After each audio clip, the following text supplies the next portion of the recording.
Nako, ito pong nangyari kay Senador Bato de la Rosa. Mukhang malaki ang epekto sa kanyang political career. Kasi siya po ay senador na re-electionist next year sa eleksyon. Nasira siya dito po sa ginawa niyang pag-iimbestiga at pagpatol kay Jonathan Morales na sirang-sira naman pala ang pagkatao nito, kredibilidad kasi ang dami niyang kaso. At hindi ka panipaniwala dahil siya ginamit lang ng mga anti-Marcos para siraan si Pangulong Marcos. Dahil nga doon sa paulit-ulit na sinasabi ng PNP at ng PDEA, dismiss ito at hindi yan autorisado doon sa mga pag-imbestiga. At kung nag-imbestiga man siya, hindi totoo yung mga record o report na nakuha at nilabas galing sa PDEA. So, dahil dyan, nagagalit yung mga Marcos supporters at loyalists sa ginawang ito ni Senador de la Rosa na nagpagamit siya sa hindi kapanipaniwalang testigo. At yun naman po mga anti-Marcos or kilalang Duterte supporters kung saan yan din ang pinanggagalingan ni Senador de la Rosa dahil identify siya sa nakaraang administration, galit na rin sa kanya dahil hindi niya nasira ang administrasyon dun sa paglabas ni Morales na mukhang planado o sinasabi nilang scripted daw ang pagharap nito bahagi ng paninira sa administrasyon. Nako, naloko na. Nagkadamay-damay na rito. Kailangan talaga ni Senador de la Rosa ng kakampi dahil siya ay re-electionist. Kung yung mga panggagalingan ng malaking volume ng mga boto ay nagalit sa kanya, paano? Hindi naman iboboto yan ng mga piklawan-dilawan. Dahil galit din sa kanya doon sa record ng mga nakaraan. Di ba siya kukuha ngayon? Ang tanong, makakabawi ba siya before election? 1 year na lang, election na. Ngayon, ang banta ni De La Rosa, itutuloy daw niya ang investigasyon. May nagsasabi pa nga daw na pati daw si Pangulong Marcos gusto pang ipatawag. Sa kabila ng kaduda-duda na nga na pagkatao nitong si Morales. Alam niyo yung dating Chief of Staff at kaya dati rin Director General ng PDEA na si General Dionisio Santiago, nagsabi rin na walang kredibilidad yan si Morales. Naninira lang yan, nandadamay lang yan. Nung siya daw ay nasa PDEA, siniraan din siya yan.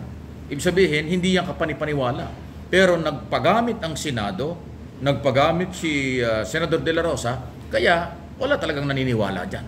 At saka ang dami niyang kasong kriminal, di ba? Pinakita ko na yung video na sinasabi ni General Lasso, yung Director General ng PDEA, sa background kung sino at anong pagkatao na yung ginagamit ngayon ng oposisyon o ng anti-Marcos na si Jonathan Morales. Nako, sira-sira dito. Paano kaya makakabawi dito? Si De La Rosa pa naman kasama dun sa kinasuhan sa ICC. Parang hindi yata nag-iingat si De La Rosa rito. O nasubo siya, hindi niya alam kung ano yung kanyang kalalagyan. Isipin mo, nung nakaraang mga buwan, medyo lumalambot yung kanyang mga statement. Parang siya ay lumalapit kay Pangulong Marcos dahil napangakuan siya na hindi pa papasukan yung ICC. So parang nagduda na yung mga DDS na bakit parang Marcos na siya. Tapos ngayon bigla siya nag-imbestiga at naniniwala siya dun sa dokumento at sinasabi nitong anti-Marcos na si Jonathan Morales. O di iba na naman ang dating yan. Sandali, mukhang hindi yata kabisado nitong si Senador Bato ang galawan. Madadamis talaga siya dyan.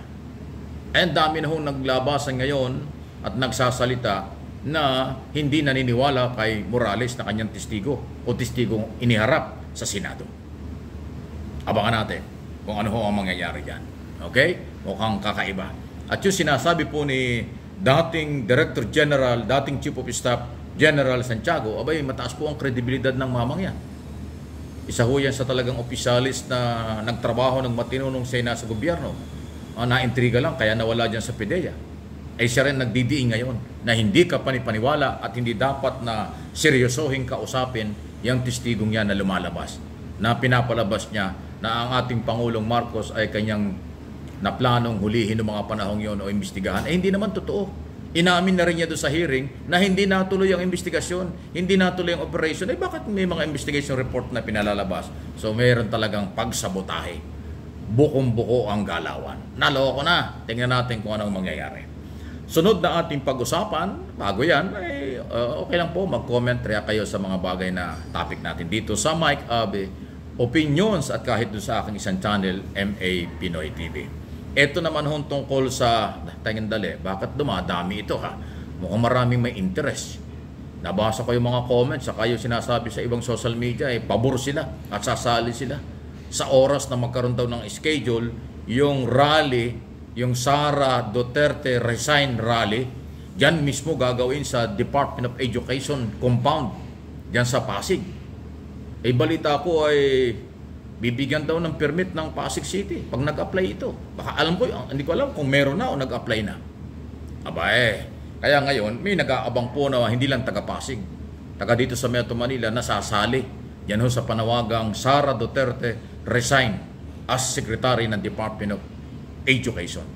So binabalita lang ho natin ito, kahit na iba ang dating ito sa mga Duterte, nakalay sinisiraan si Sara, hindi po.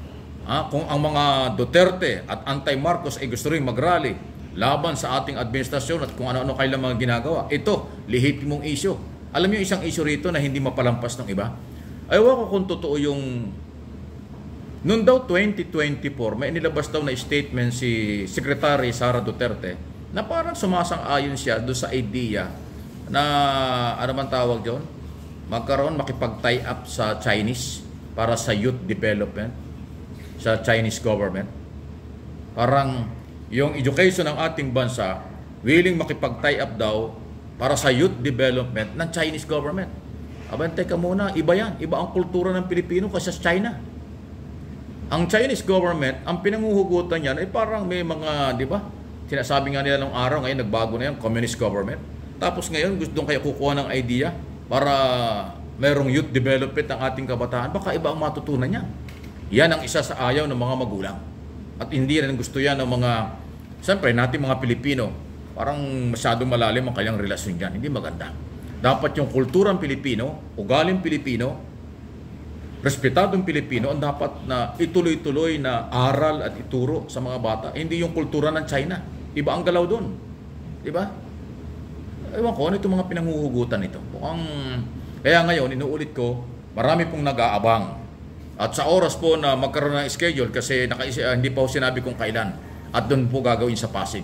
Doon mismo sa harap o compound o sa harap po ng Department of Education building diyan sa Ultra sa Pasig.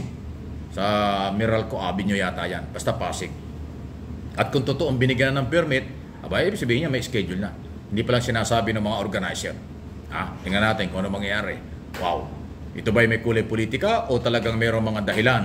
Dahil sa kasalukuyang kalagayan, estado ng Education Department at ng kalagayan ng ating mga bata, sila ba'y nag-i-improve under Sara Duterte as Secretary? O kung ano man, malamang tatalakayin dyan. Abangan sa susunod na mga ilang araw.